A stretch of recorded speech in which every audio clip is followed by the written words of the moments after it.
So grabe guys, hindi talaga pinatawad ng mga taga-LTO itong kapatid ni Pocon, si Carlos Subong, sa nangyaring road rage noong nakarang araw. So bukod pala sa pag-revoke ng kanyang license to drive, yung sasakyan mismo guys na ginamit na nung araw na yun or nung gabi na yun is hindi pwedeng ibenta, hindi pwedeng isanla, hindi pwedeng ipahiram or ipagamit sa iba.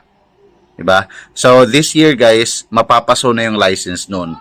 Pero next year daw, hindi na siya mare-renew. So, parang wala na. Parang wala nang yung sasakyan na yun.